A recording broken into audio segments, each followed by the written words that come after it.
From Lagos, the nation's commercial capital, this is the news at 10. Live from Channels Television. Reporting tonight, Ayotunde Balogun.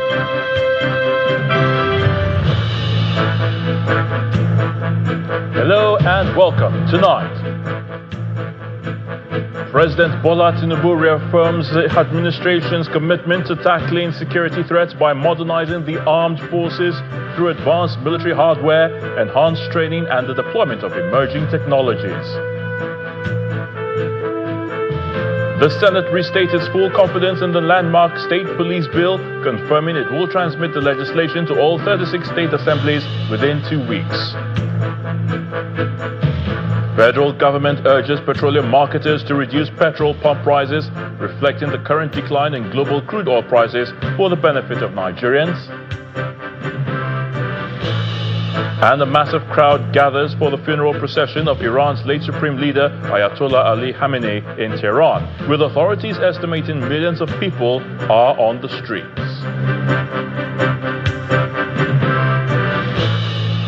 On business news, President Bola Tinubu orders probe into Meta, Google and X over alleged use of Nigerian media content without fair compensation. On Sports News tonight, FIFA declares the appeal by Belgium's Football Association against the reprieve for U.S. striker Folarin Balogun inadmissible. From the nation's capital, federal government commissions the body of Bencher's annex office building in Abuja, reaffirming commitments to infrastructure development, strengthening service delivery, and national transformation goals.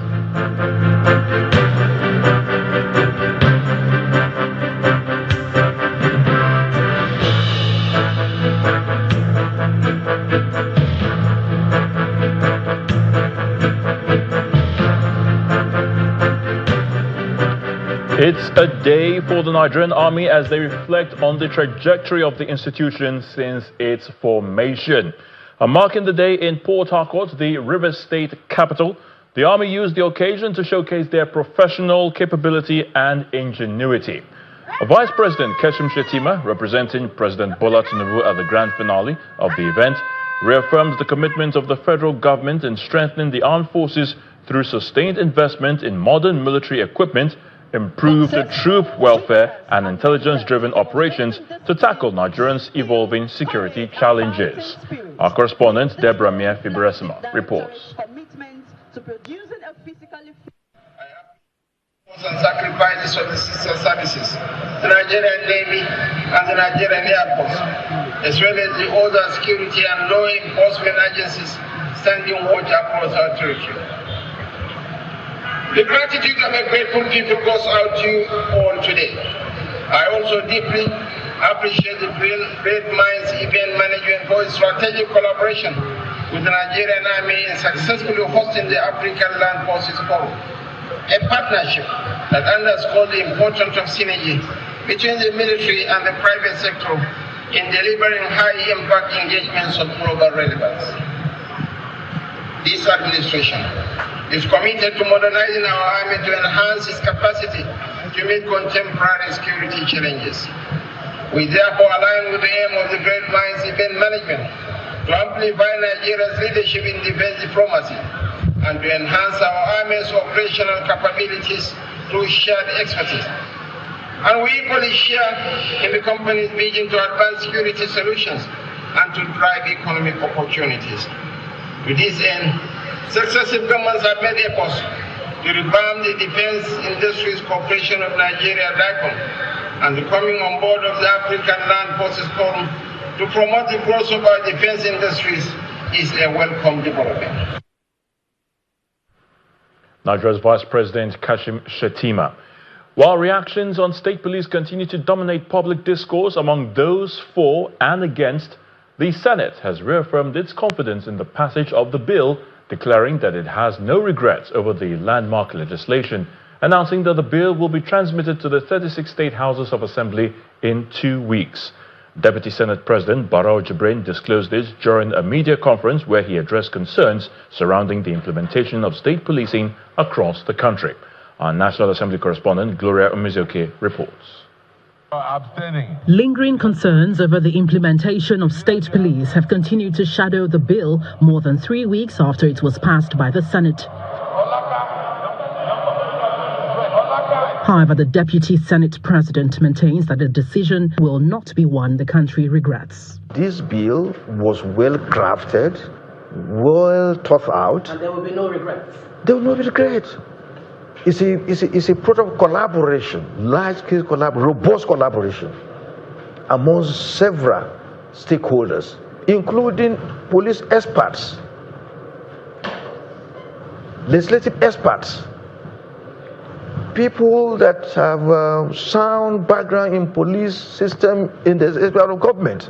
And that's why you saw the massive support on the floor of the Senate that day. Only one dissented, and later he came to even say, "Oh, I'm not dissenting any longer, I'm abstaining." He underscores that the safeguards inherent will expunge nagging fears of exploitation by state governors. It's not possible. It's no longer, going to be like the State Electoral Commission. No, you have. If you look at the bill, you have what we call the national minimum standard that shall be specified in an act of National Assembly.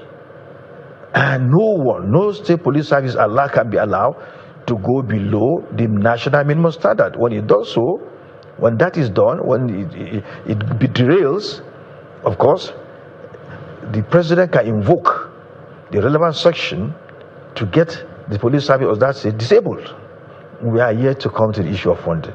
It will be specified in the Act of National Assembly. We are coming there. All that will be discussed through robust interaction and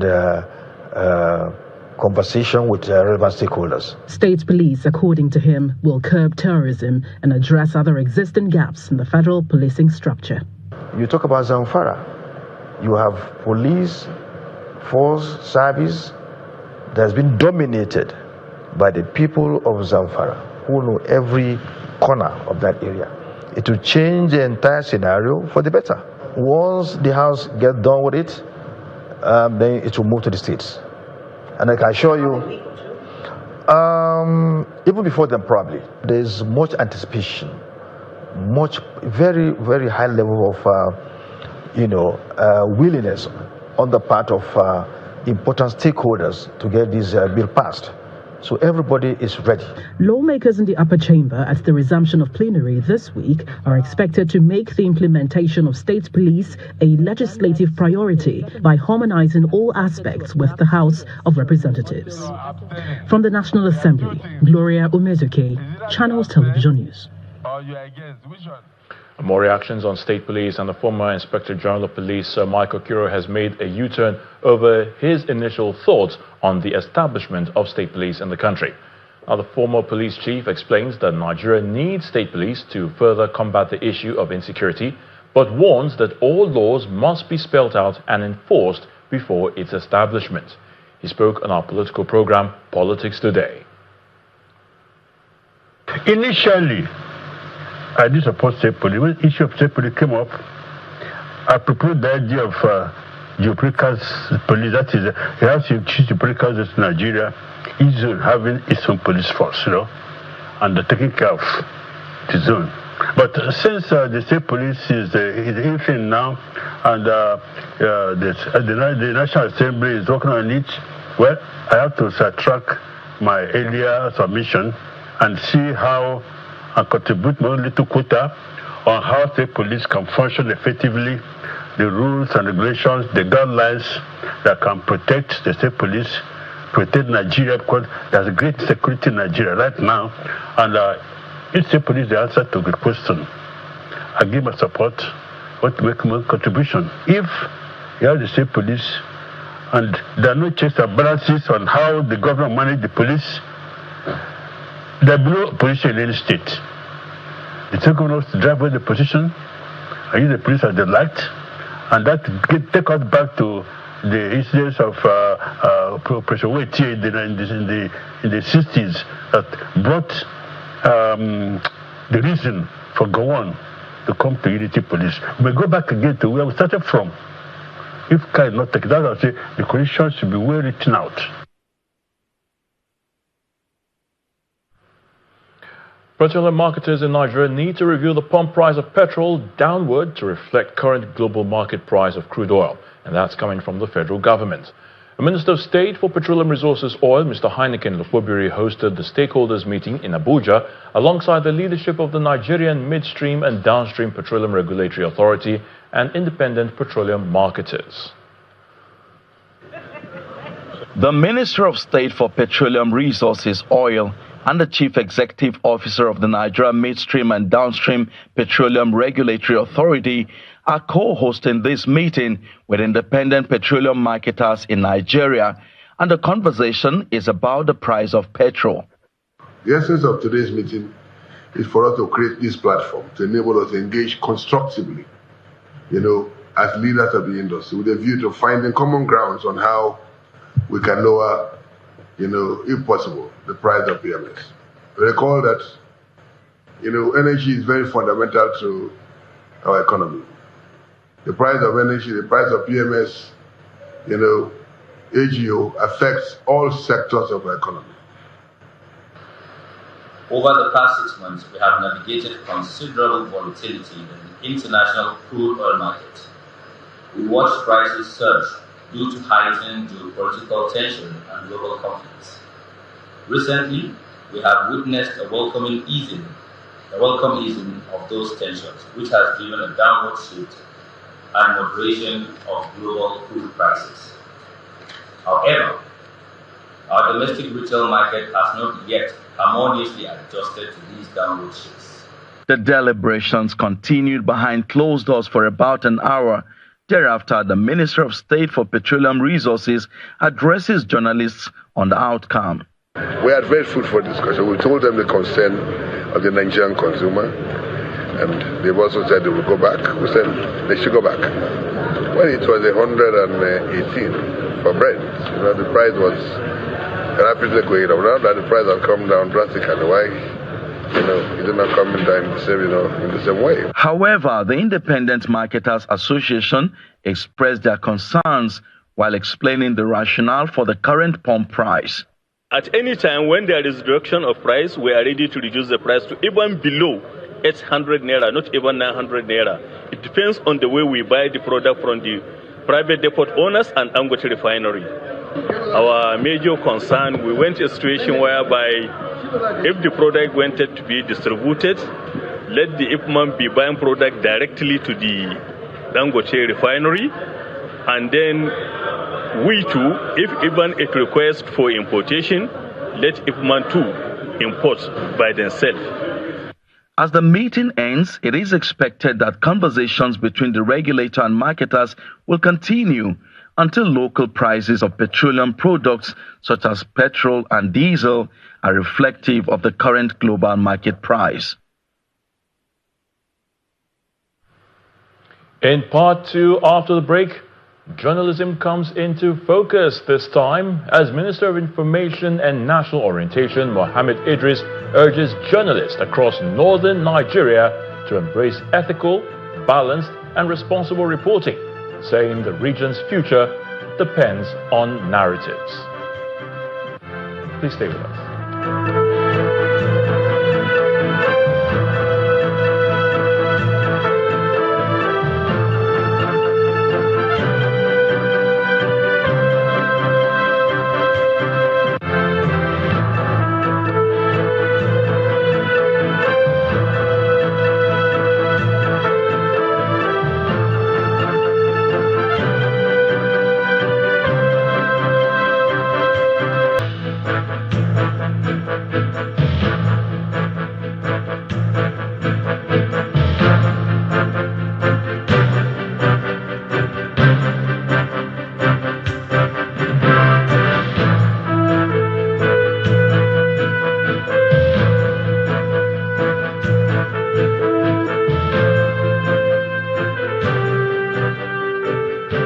Welcome back. If you have just joined us, you're watching the news at 10 on Channels Television, broadcasting live from Lagos. A reminder of our top stories. President Bola Tinubu reaffirms his administration's commitment to tackling security threats by modernizing the armed forces through advanced military hardware, enhanced training, and the deployment of emerging technologies. The Senate restated its full confidence in the landmark state police bill, confirming it will transmit the legislation to all 36 state assemblies within 2 weeks. Federal government urges petroleum marketers to reduce petrol pump prices, reflecting the current decline in global crude oil prices for the benefit of Nigerians.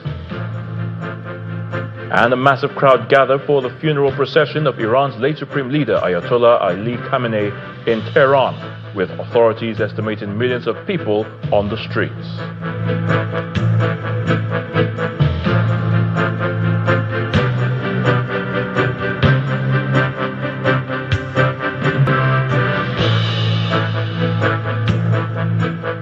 Journalism discussion takes center stage in Kano as the Minister of Information and National Orientation, Mr. Mohammed Idris, is calling on journalists across northern Nigeria to embrace ethical, balanced and responsible reporting, saying the region's future depends largely on the stories told about it.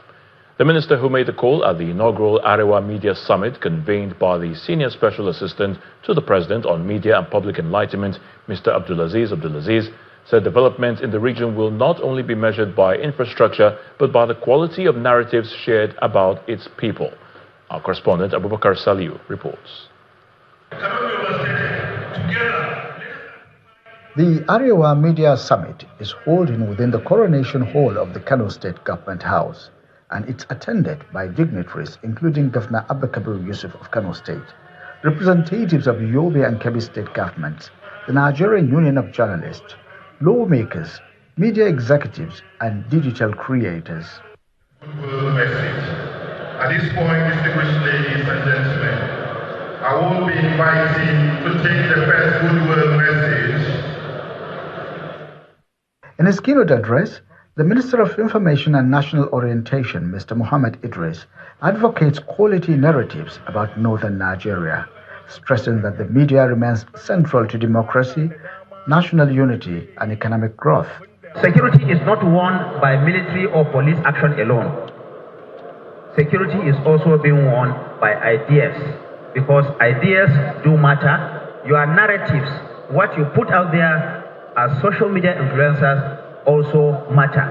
And let me use this opportunity to also tell and advise our media practitioners, both those in the traditional media and those on the digital media or social media, that when you are fighting this kind of terrorists who are not really fighting conventional war, it is important for you to know that they want to have free access to information so that they can also propagate their ideas. So deny them that space. Deny the terrorists, the bandits, the killers of our people. Deny them that space to operate. While urging the media to step up its role of ensuring fairness and accountability in governance, the Kano State Governor promises to ensure continuous, amiable partnership with journalists in the state. Let me say that a well-informed citizenry is fundamental to every democratic society. At the post-estate, the media plays a vital role in educating the public, promoting transparency, and supporting national development. While holding government accountable, the media must also uphold professionalism, ethics, and patriotism. The convener of the summit is the Senior Special Assistant to the President on Media and Public Enlightenment, Mr. Abdulaziz, who urged the participants to focus on issues that will further unite northern Nigeria. This summit, therefore, aggregates a wide spectrum of stakeholders and different shades of opinions in the media and information ecosystem in northern Nigeria, as can be seen in the composition of our three panels that we'll be listening to later today. It has diversity, and actually, Your Excellency, we have brought the North to Kano today. Separately, the presidential aide led some journalists to inspect the ongoing Kano Northern Bypass project being executed by the federal government.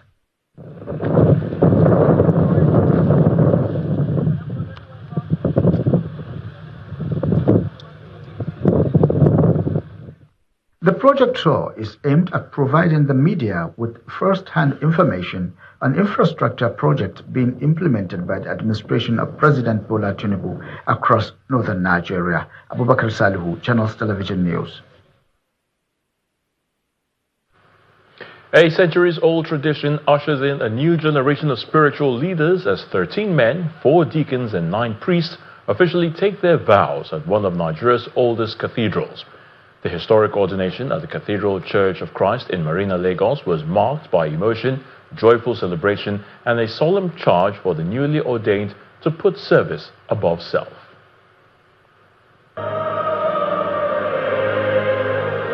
The sound of hymns echoes through one of Nigeria's oldest cathedrals as worshippers rise in reverence. A centuries-old tradition unfolds here once again.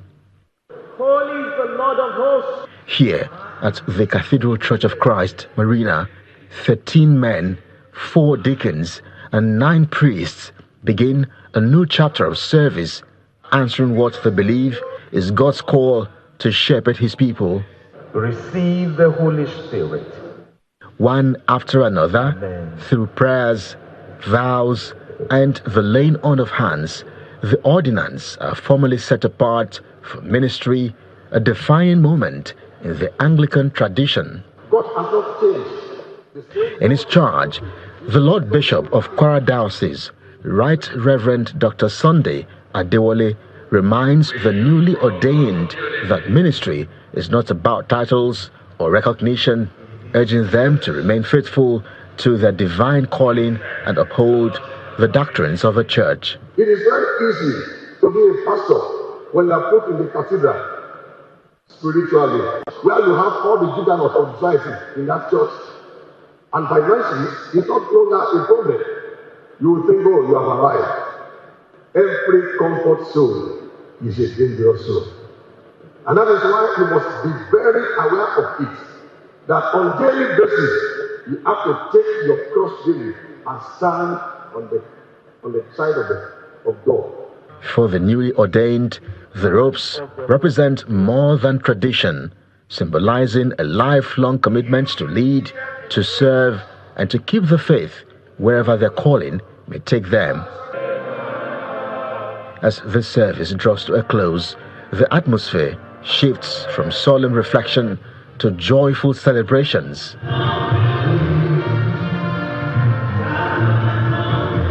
We pray that the good Lord will be with the head of state, House of Assembly members, the governors, ministers, commissioners. God will be with them, but all of them should think about the security of Nigeria. At this time where there's a lot of darkness on the land, that God has called some of us to be beacons of light and to shine and spread the gospel of Christ. The call to responsibility is a call to the care of souls and to the management of the Church of God, to expand His kingdom and to bring sons unto glory. The ordination service concludes not only with celebrations, but also with a renewed commitment to the Church's mission of raising faithful servants for generations to come. It's now time to head to the nation's capital, where Gloria Mezioke is standing by to give us the latest from our Abuja studios. Over to you, Gloria. Great to see you again. Thank you. Same here. We begin with the federal government reaffirming its commitment to infrastructural development as a key driver of national transformation, with a focus on strengthening public institutions, improving service delivery, and enhancing the quality of life of Nigerians. The Secretary to the Government of the Federation, Mr. George Akume, stated this when he represented President Bola Tinubu at the commissioning of the Body of Benches Annex Office building in Abuja. He said the administration remains committed to delivering modern infrastructure that supports the renewed hope agenda. Our correspondent, Benny Ork, reports. The Federal Capital City. The 19th day of the FCT administration's Project Flag Off and Commissioning exercise features the commissioning of the Body of Benches Annex Office building in Abuja, built to expand office space and strengthen the operations of the Body of Benches. I love my country, sweet Nigeria. The event draws the Secretary to the Government of the Federation, Mr. George Akume, representing President Bola Tinubu, the Chief Justice of Nigeria, Mrs. Kudirat Kekereekun, the FCT Minister, Mr. Nyesom Wike, the FCT Minister of State, members of the Body of Benchers, judicial officers, and other dignitaries. The Acting Executive Secretary of the Federal Capital Development Authority says the facility will improve the operational capacity of the Body of Benchers and support the effective regulation of the legal profession. Completion of this project will greatly enhance the functioning of the Body of Benchers and positively impact the Nigerian legal profession. Because of the works, many Nigerians were gainfully employed. You have kept true to your promise with the timely completion of this magnificent edifice, of which I am deeply grateful and indeed very proud of you as one of us. It was a whopping sum of 500 million. The chairman of the Body of Benchers, alongside the Chief Justice of Nigeria, Mrs. Kekereekun, and other legal luminaries, present a plaque of recognition to the FCT Minister for his contributions to judicial infrastructure development.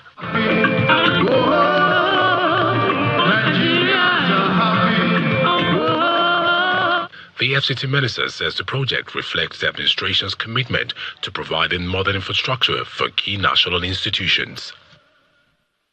When you have an opportunity and this is your own tenure, what would you say? Why I was there? What did you do? Our mother would say, when I was chairman of Body of Benchers, I attracted something, and this is what he attracted. Representing President Bola Tinubu, the Secretary to the Government of the Federation reaffirms the federal government's commitment to strengthening public institutions, improving service delivery, and delivering sustainable development projects across the country. Today's ceremony is not merely a celebration of a beautiful edifice, crafted with architectural excellence.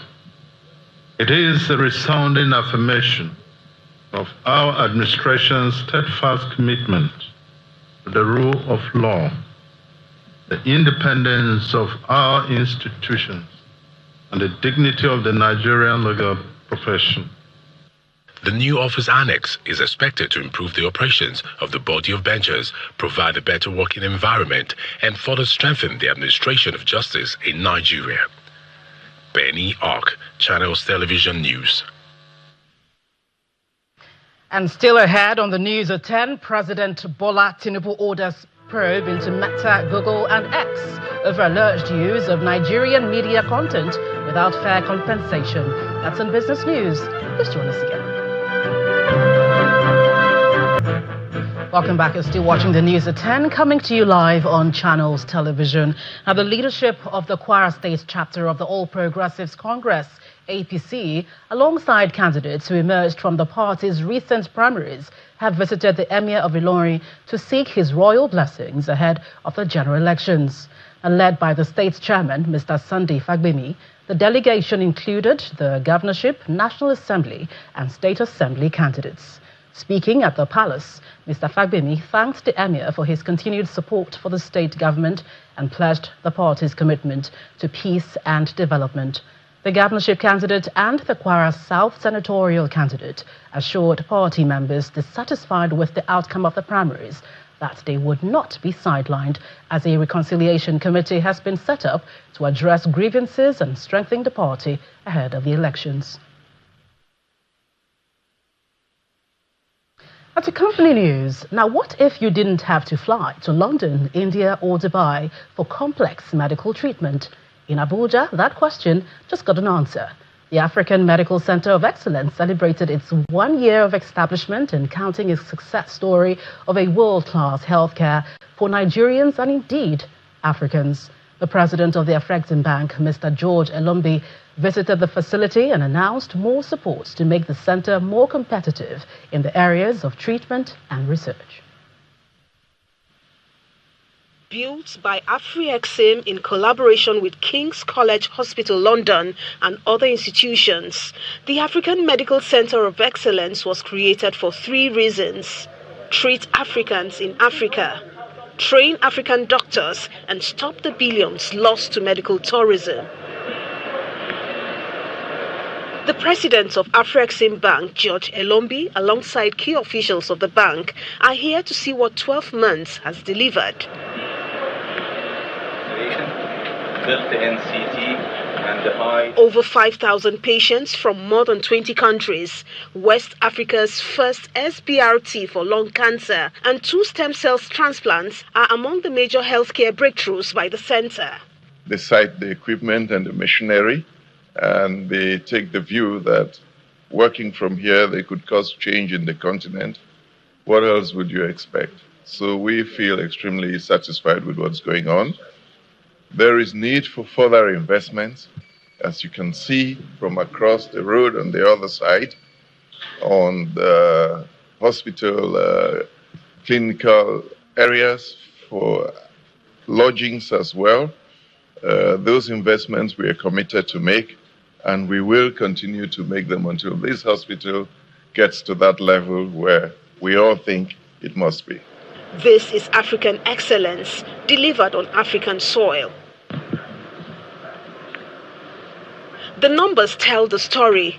40,000 lab tests, 10 open heart surgeries, 99 catheter procedures, 173 major operations, nuclear medicine now live, and PET, CT coming before December. This and more is what the center boasts of. We are very fortunate to have had the backing of institutions like Afrexim Bank, Bank of Industry, NNPC, to help us fund this very necessary institution here with the technology that comes with it and the specialists. So very, very pleased with where we are today, and the research will continue.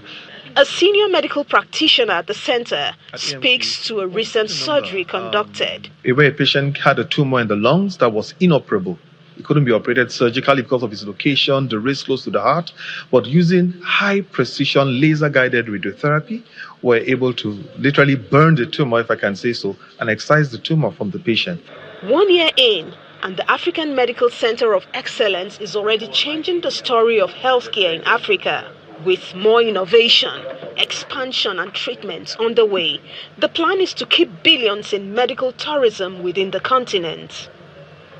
Sarah Achimogu, Channels Television News. Now, a new branch of Market Square has been officially unveiled in a grand ceremony in Songotedo, Lekki in Lagos State, offering a wide range of household items, liquor, butchery, bakery and foods. This new outlet is called Market Square Novare, Lekki Mall. According to the management, this is the 42nd branch across 15 states and 19 cities in Nigeria. With a promising start in Lekki, shoppers can now look forward to a convenient and enjoyable shopping experience at this new supermarket, which not only offers proximity for daily shopping needs, but creates job opportunities for residents.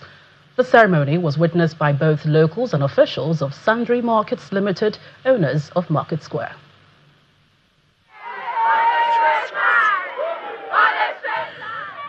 It's an atmosphere of ecstasy for these staff members of Market Square.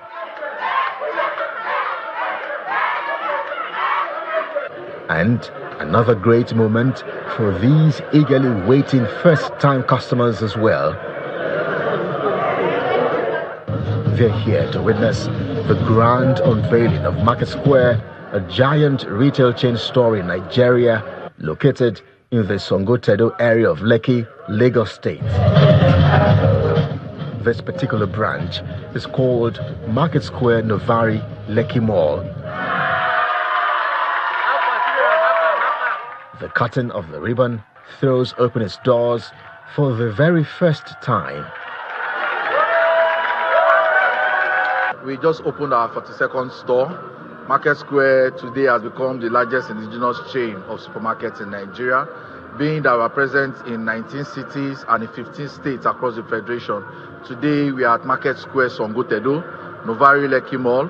We had this dream to build a store that has everything, where a customer can come in and basically find anything he requires in a shopping mall.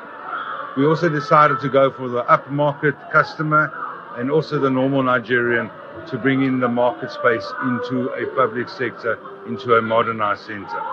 I think this is already benefiting the youths around this area in the sense that by opening this store, a lot of people within Shogutedo environs are being employed in different areas. Even I myself, I live around here, and I was opportune to get employment.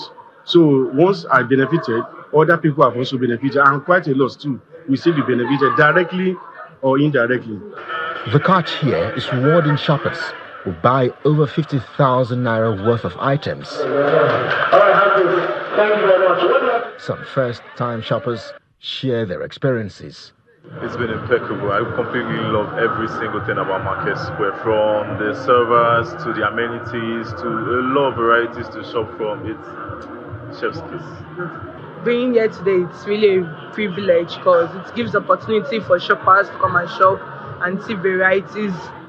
According to the management of this retail store, Market Square has become the largest indigenous retail store in Nigeria, spanning across 42 branches in 15 states and 19 cities.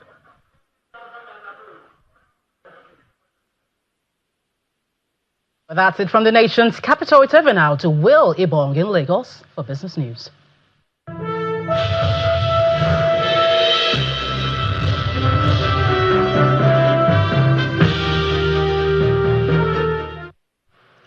Thank you, Gloria. Now, President Bola Tinubu has directed the Federal Competition and Consumer Protection Commission to investigate Meta, Google, X, and several artificial intelligence companies over allegations that they are using content produced by Nigerian media organizations without fair compensation. The investigation follows a petition by the Nigeria Press Organization, which says global technology companies benefit from Nigerian news content while publishers, broadcasters, and journalists receive little or no financial return. The FCCPC says the probe will also examine whether AI platforms use copyrighted news content without permission to train their models. It adds that all parties will be given the opportunity to present their positions before any decision is taken.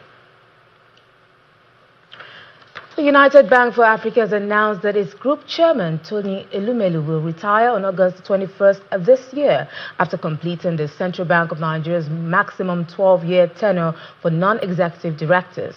The bank's board has appointed Emmanuel Norum, currently a non-executive director, to succeed him from the same date. UBA says Mr. Norum brings more than 40 years of experience in banking, finance, and audit.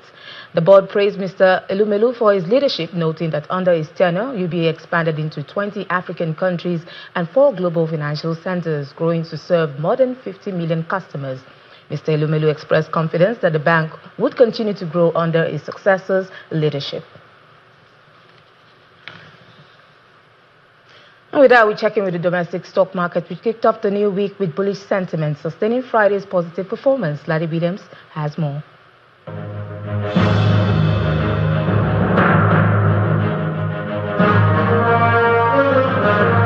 Well, it's another week, another Naira, and investors coming to this fresh week with momentum from the Friday trade, again about over 2% today, even though it was a weekly loss last week. But we see the banking counter there, again about 3.05%. Industrial goods, the outperformer today, 4.89% for the sectors that we track. Oil and gas, a nice 4.22% there, with likes of Arewa there adding to the share price.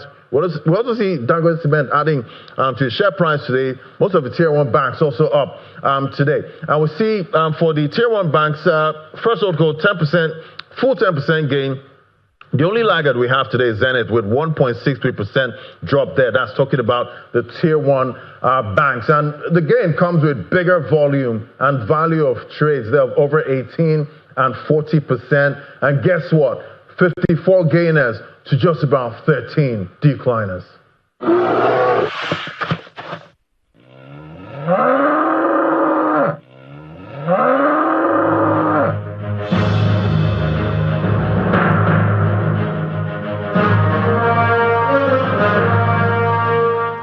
Thank you, Laddie. Let's check out the closing numbers for other major stock markets around the world.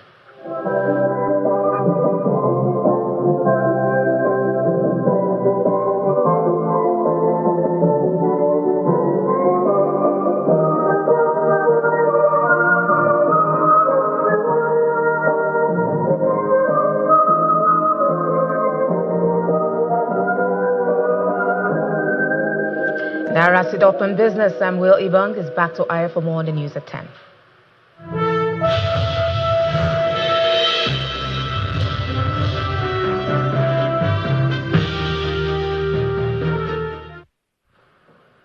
Many thanks, Will. Sami Puse is up next with our international news and around the world in 5 from our London studio. Good evening and welcome to the channel's studios here in London with your international news around the world in 5. The Ukrainian Air Force says a serious shortage of interceptor missiles meant none of the 23 ballistic missiles fired by Russia at Kyiv on Sunday night were shot down. At least 12 people were killed in the second large-scale Russian attack on the Ukrainian capital in a week. 3 more were killed in the wider Kyiv region. Ukrainian President Volodymyr Zelensky has appealed for allies to provide Kyiv with air defenses. After the attack, he said the Ukrainian military had been successful in intercepting cruise missiles and drones, but not ballistic missiles. Zelensky warned that Moscow would continue to hit residential buildings as long as defensive Patriot missiles remain in our allies' stockpiles. Riots at a prison in western Sri Lanka have killed 26 people, 7 of them guards, and injured more than 100. The 2 days of violence at Negombo prison in a coastal town north of Colombo began with clashes between 2 groups of inmates. Later, groups of male prisoners and women from an adjoining unit climbed onto prison rooftops demanding to be released. Fresh violence erupted on Monday when inmates tried to rush the prison gates. Security forces were deployed and multiple gunshots have been heard from inside the prison. Thousands of people have taken to the streets in Tehran for the funeral procession of Iran's former supreme leader, Ayatollah Ali Khamenei. Crowds have been making their way through the Iranian capital since the early hours of Monday, with people seen waving flags and holding up pictures of the late Ayatollah. It's a carefully choreographed and intensely political event, with Iran's new leaders wanting to send a message of strength and resilience. Khamenei, who ruled Iran for more than 35 years, was killed in US-Israeli airstrikes in February. His funeral began on Friday with events planned over the coming week. The United Nations has issued a stark warning that Sudan's civil war risks spiraling further out of control as the city of El Obeid comes under relentless drone attack. The UN's human rights chief, Volker Turk, says his office documented 15 drone strikes on the North Kordofan capital and surrounding areas in just 3 weeks last month, killing at least 45 civilians, hitting markets, schools, hospitals and homes. El Obeid is now home to more than 500,000 residents, plus at least 100,000 people who fled fighting elsewhere in Sudan, many of them from the devastated city of El Fasher in Darfur. A ferocious Category 5 storm has torn through the United States Pacific territories, with Super Typhoon Bavi making a direct hit on the small island of Rota on Monday morning. Sustained winds of up to 180 miles an hour flattened trees, downed power lines and tore roofs from homes, with authorities urging Rota's 2,000 residents to shelter in place as the eye passed overhead.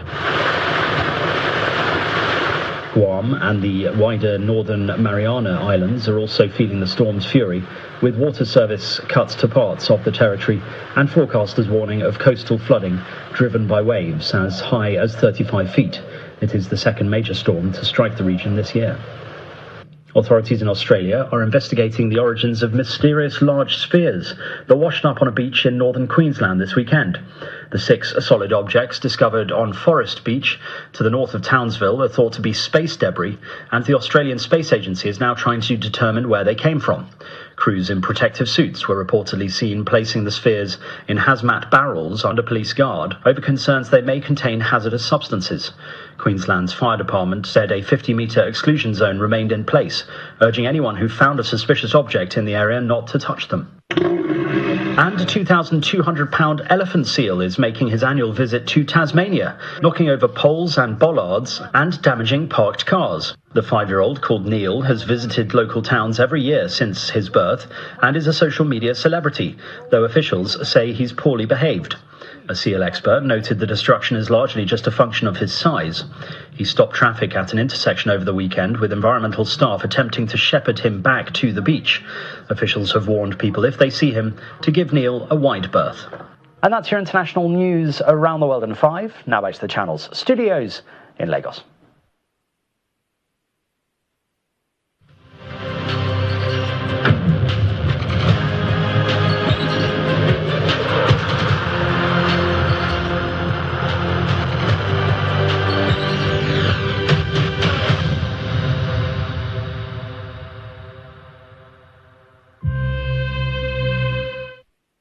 Thank you, Simon. Welcome to Sports News. U.S. President Donald Trump has confirmed that he asked FIFA boss Gianni Infantino to review the horrible decision to hand a red card to Folarin Balogun, but said he did not request it overturned.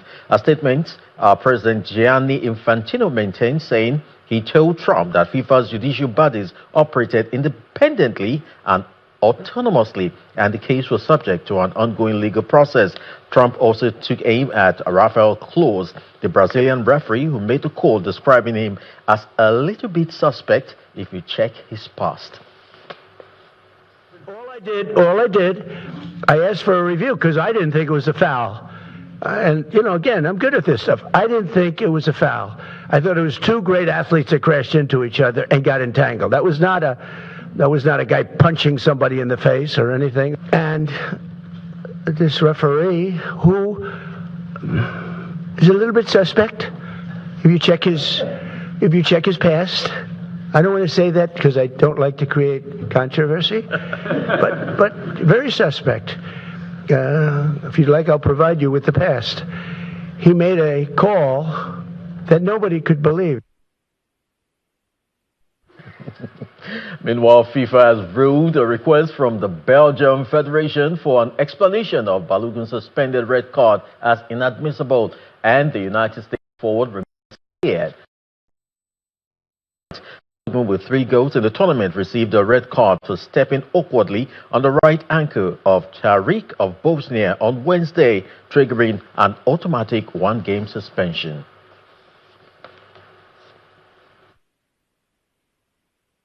And Mikel Merino scored an injury-time winner off the bench to seal quarter-final berth for Spain with a 1-0 win over Portugal. The Arsenal striker controlled an incisive pass from Ferran Torres before finishing past Diogo Costa to settle the contest. Spain will now prepare for a quarter-final clash against the winner of the last 16 tie between Belgium and the United States tonight.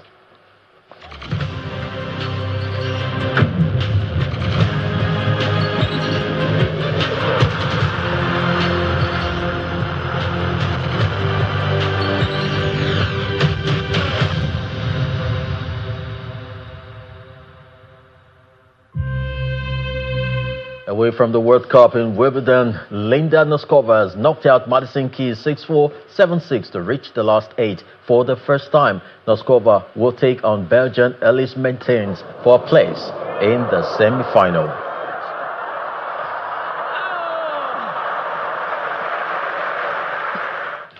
And meanwhile, Taylor Fritz eased into the quarterfinals for the 4th time in 5 years with a dominant 7-6, 6-4, 6-4 win over Alexander Bublik. The American 6th seed took control of the match in a first-set tie-break and then hammered 23 aces and 47 winners.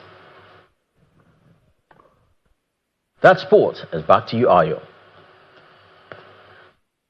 Main news again. President Bola Tinubu has reaffirmed his administration's commitment to tackling security threats by modernizing the armed forces through advanced military hardware, enhanced training, and the deployment of emerging technologies. That's the news at 10 tonight. Thank you so much for watching. I'm Ayo Tunde Balogun. You have a good night.